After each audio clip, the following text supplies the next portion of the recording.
Church attendance is declining. Many are asking why. Why is the Christian church, so important in the lives of many in the past, on the wane today? What is the role of organized religion in the 20th century? Why are so many finding their faith irrelevant and unsatisfying? Thoughtful, caring Christians are asking these very questions. Varying solutions are proposed to stop, or at least slow down, the trend to a more secular society. Feeling that their differences are really quite minor, large denominations have sought merger with other sects. Yet at the same time, the rift between the modernist and fundamentalist branches of Christendom continues to grow. Televangelism reaches out to millions using the very latest in communication tools. Coordinated attempts have been made to affect government and infuse a moral agenda into the platforms of political parties. Despite sincere and intensive efforts, the Christian church faces a crisis of credibility. There is no doubt but that the churches of our day have changed considerably from those of 100 years ago. Doctrinal sermons have given way to a social gospel and commentary on current political situations. Camp meetings and revivals have given way to televangelism. Carnivals and bingo parties are used in order to obtain finances for large social projects. Dances, bowling groups, and rock bands have all been used to appeal to the younger generation. Yes, many changes have been made, but have these changes been for the good? What is the present mission of the church? How should the church function in this fast-paced life of the computer generation? These are the questions which will be addressed in our story today, as we listen in on a couple who are troubled by what they see transpiring in their church. Perhaps you can identify with them.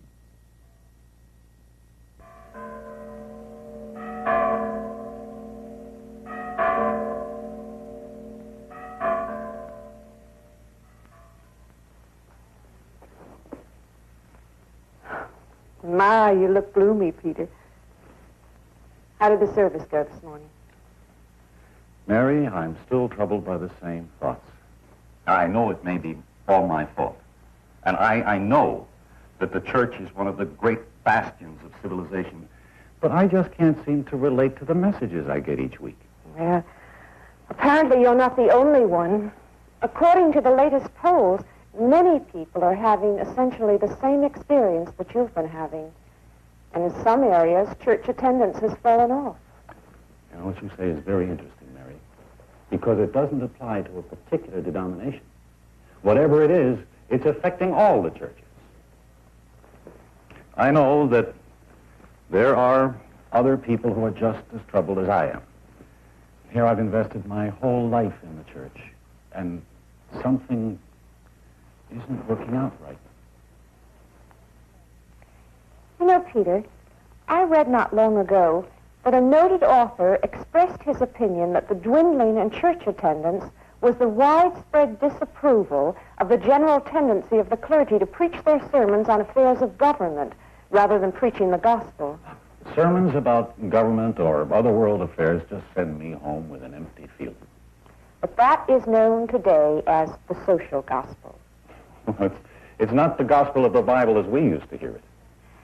Well, you know, Peter, we are living in an age of progress. Perhaps our problem is that we haven't been able to make the adjustment to the fact that the churches should progress with the times. Do you think we could just be a couple of squares? All right, maybe we are. But I feel that our beliefs should be grounded in the Bible. The Bible's the same as it always has been. But isn't it possible that our understanding of the Bible should progress? All right, I'll grant you that, Mary. But I have a feeling that my emptiness these days is simply because I don't hear about the Bible. Nobody wants to talk about the Bible anymore. The Bible is old-fashioned. It doesn't apply to our changing times. Yes, I know.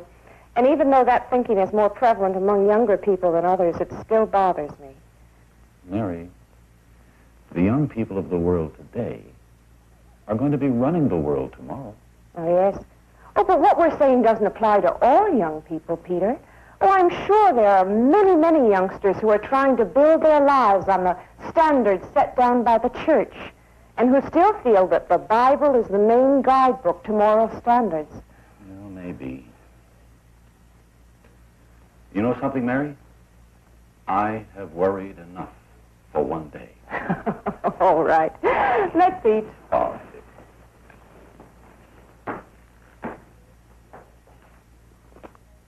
Mr. Fay, I believe. Right. Won't you meet Mr. Albright and just make yourself comfortable? You'll have a few minutes to wait. Mr. Brown is behind schedule this morning.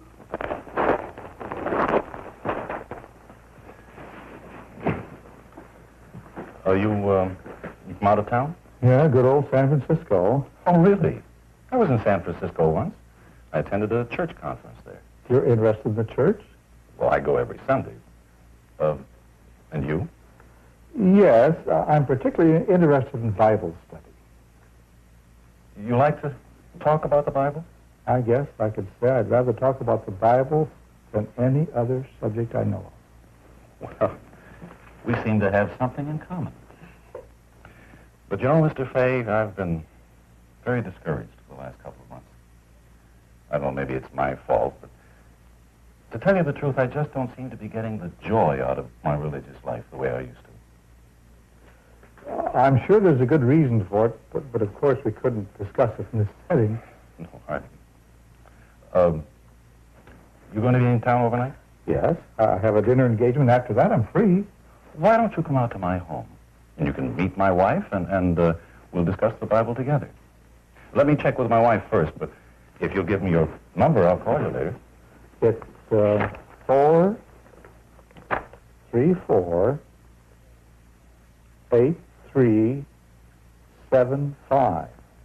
However, in case we can't get together, I always carry a booklet with me about the Bible. You read this and your wife with your Bible. You'll enjoy it. The church. Well, thank you very much.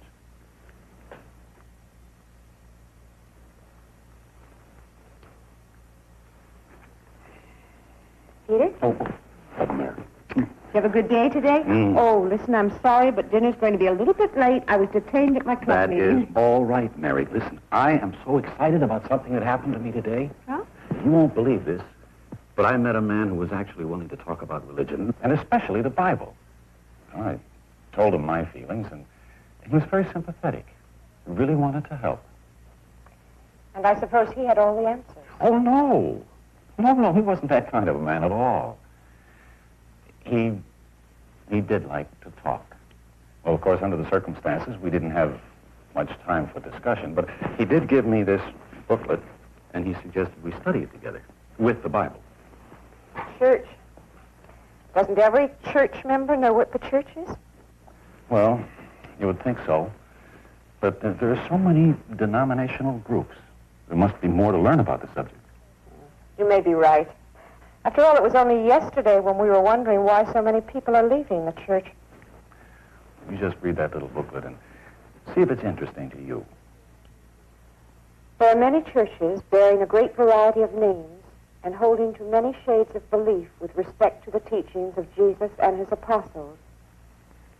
When we consider these differences of viewpoint, it is not out of order, we think, to inquire as to what the church really is and what the divine purpose is concerning it. Is there any way of knowing which is the true church?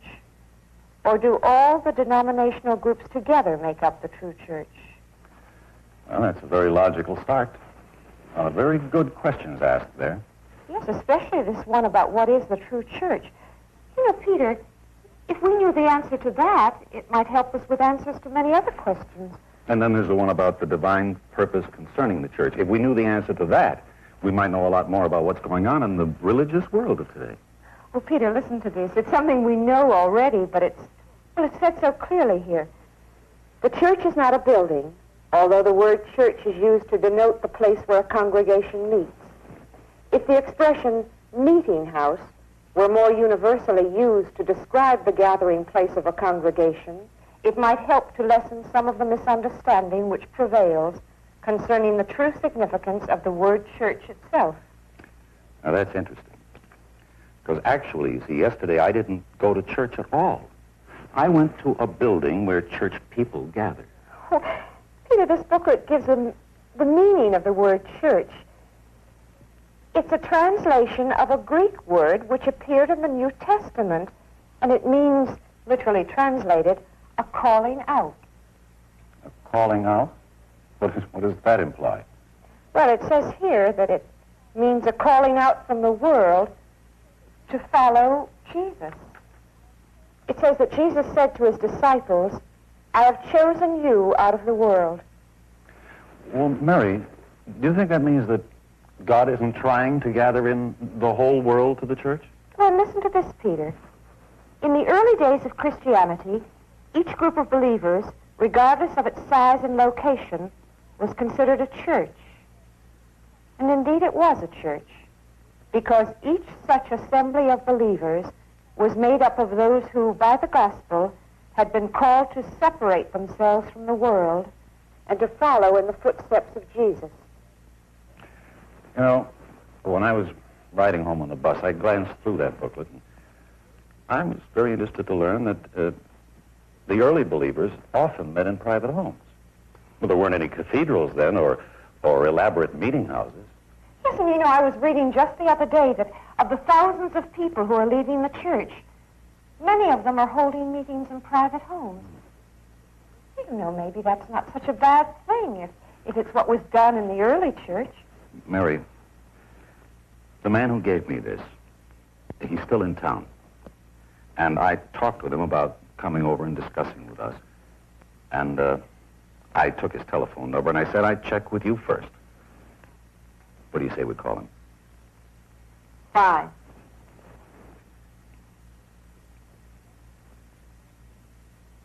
Well, won't you sit down, Mr. Fay? Call me Ed if you don't mind. All right, Ed.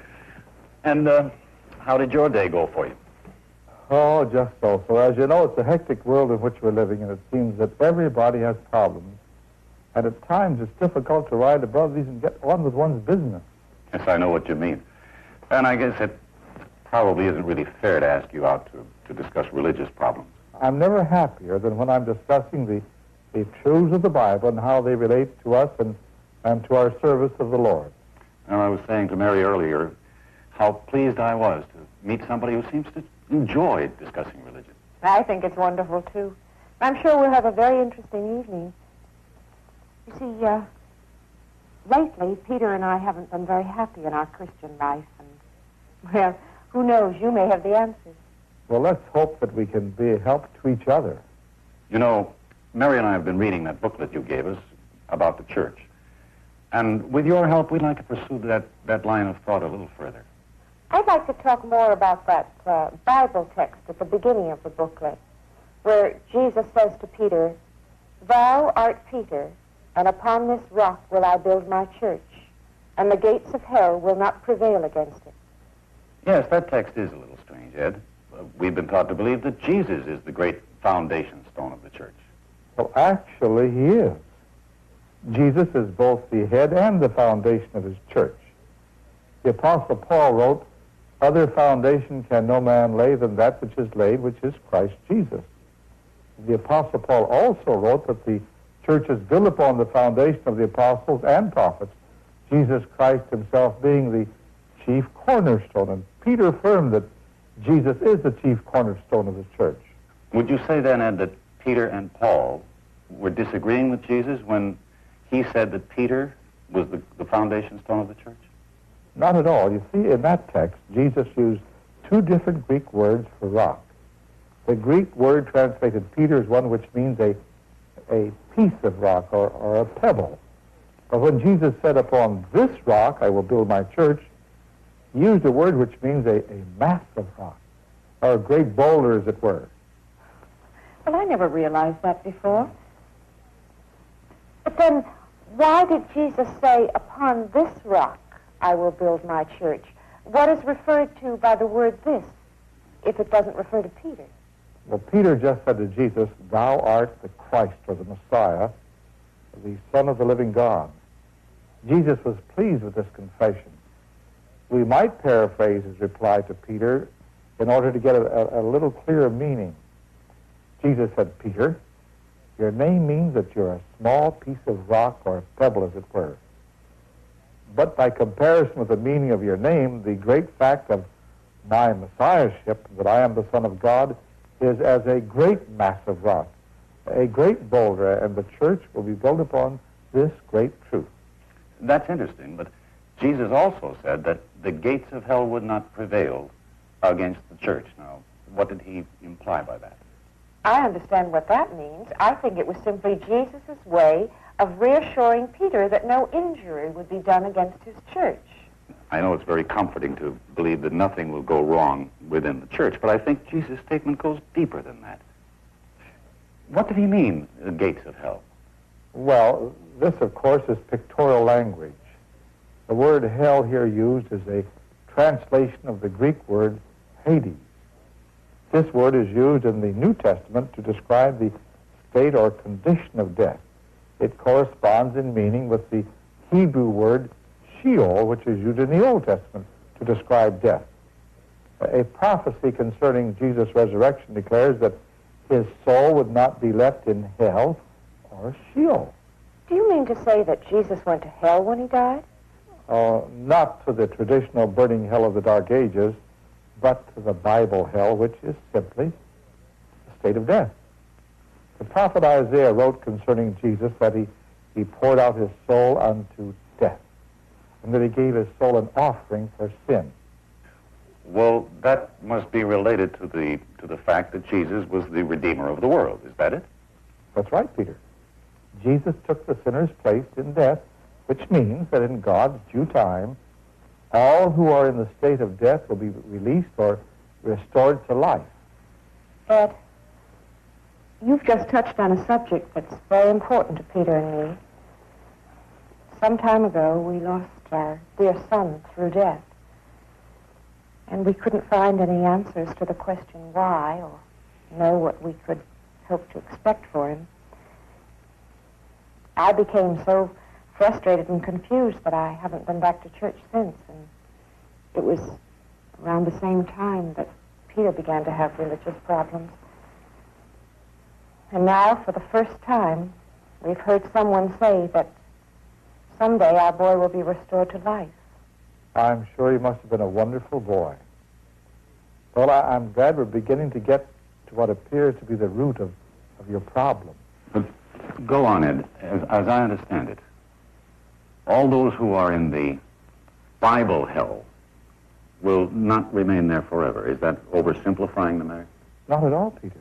In the first chapter of Revelation, and in the 18th verse, we find Jesus saying, "I am he that liveth and was dead, and behold, I'm alive forevermore, and have the keys of death and hell." Jesus has the keys to hell. Well, now, traditionally we've been taught that the devil has the keys to hell. But that's wrong.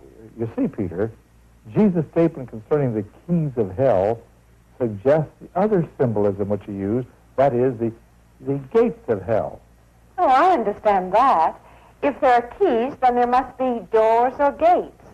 And Jesus possesses the keys which will open the gates of hell or death. Is that right? Exactly, Mary. As I remember it, Ed, Jesus said to Peter that the gates of hell would not prevail against the church. Now, what does that mean? Well, as you probably discovered from your reading of the booklet, the word church itself means a called-out class. That is, called out from the world to be associated with Jesus in the outworking of the divine plan. While Jesus is the world's Redeemer, the Bible also teaches that his church will be associated with him in restoring the world to life. Remember, Christ or Messiah is not one member, but many, the Apostle Paul wrote. Now, if you say that the church will be associated with Jesus in fulfilling his divine purpose in the earth. But what is that divine purpose? I'd like very much to know, and I'm sure Peter would. Well, more than 4,000 years ago, God made a promise that he intended to bless all the families of the earth through the seed of Abraham. in the New Testament, it identifies Jesus as this promised seed and also reveals that his church will be associated with him as that promised seed. Well, then you're saying that God's divine purpose is to bless all the families of the earth. Well, I don't understand that. You say that God has promised to bless all the families of the earth over 4,000 years ago, but that promise has not yet been fulfilled. And in the meantime, people have been dying without that blessing. Even our own dear son went to death without that promised blessing. Well, I don't get it. But your reasoning, Mary, has brought us closer to the point. As I've already mentioned, the Bible teaches that because Jesus was raised from the dead, all mankind will be raised from the dead, because it says, as in Adam all die, even so in Christ shall all be made alive. Is that thought related in some way to the keys of hell, the gates of hell? Very directly related. Jesus will use those symbolic keys to unlock the gates of hell and set death's prisoners free. But then what did he mean when he said the gates of hell will not prevail against his church? Remember, Mary, the whole world of mankind have been in the great prison house of death. And also, beginning with the apostles and all the other faithful ones of the church, when each of them go to sleep in death, they also enter that great prison house, which the Bible calls Hades or hell or the death condition. Then the divine purpose of these is to be associated with Jesus in the blessing of all the families of the earth? That's right. And that means, you see, that they, or the church themselves, will have to be released from death. That the gates of hell will have to be opened for them. This is referred to in the 20th chapter of Revelation as the first resurrection. The promise there given is that they shall come forth in the first resurrection to live and reign with Christ 1,000 years. And it will be during that 1,000-year reign of Christ and his church that the remainder of the dead world of mankind will be awakened from death and receive the promised blessings of life, everlasting life, if they obey the laws of that new kingdom. Well, that's very reassuring. But will they be restored here on earth as humans? That's right. Man was created to live on the earth, and the earth was created to be man's home forever. Wait a minute, Ed. Are you saying that the whole idea of going to heaven, that idea is wrong? Oh, no, not at all. There are many heavenly promises in the Bible, and these are very precious promises indeed. But these promises are made to the faithful followers of Jesus, not to the whole world of mankind. It is not God's plan to transfer the whole human race to another abode. But it is God's plan to exalt members of the true church to heavenly glory, to reign with Christ for the blessing of the remainder of mankind, to human perfection and life here on the earth. You know, Ed, I used to read my Bible more than I have of late.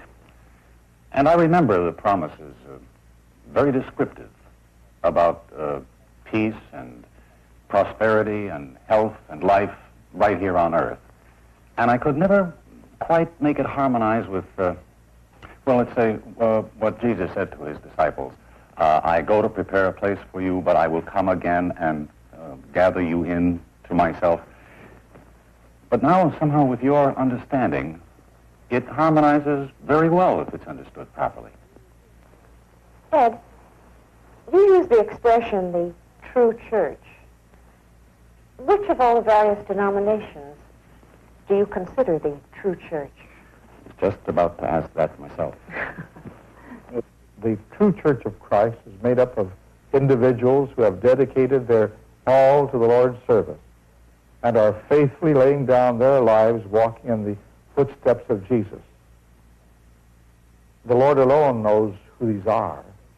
If we aspire to be members of the true church, then our responsibility is to make sure that we are faithfully laying down our lives in divine service as Jesus did. Well, thank you for that answer, Ed. That's helped me more than you can know.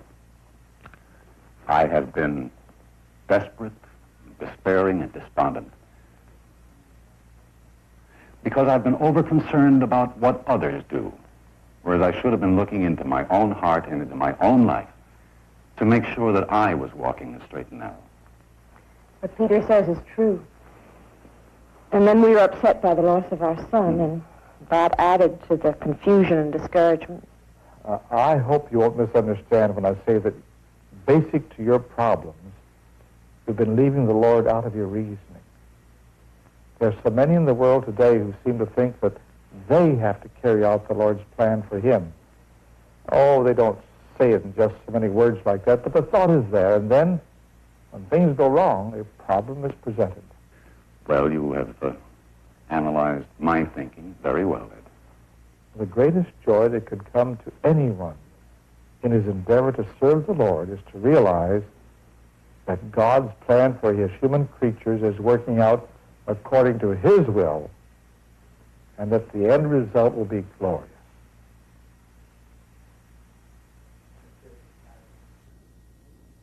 Doesn't the story sound familiar? Christianity, designed to light the way for all mankind, seems to have lost its sense of direction. The Christian is God's representative in the earth. As Jesus said, "As the Father hath sent me, so send I you." But what does he want his sent ones to do? We invite you to study deeper into this subject with the free booklet, The Church. This treatise examines in detail the biblical role of the church. With your Bible in hand, probe the part that Jesus desired his followers to play in the world in which they lived. Search the Scriptures to find a new and living faith. Become involved as an active Christian in being a witness to the truths of the Scriptures. Live a life that will be an epistle to all around you.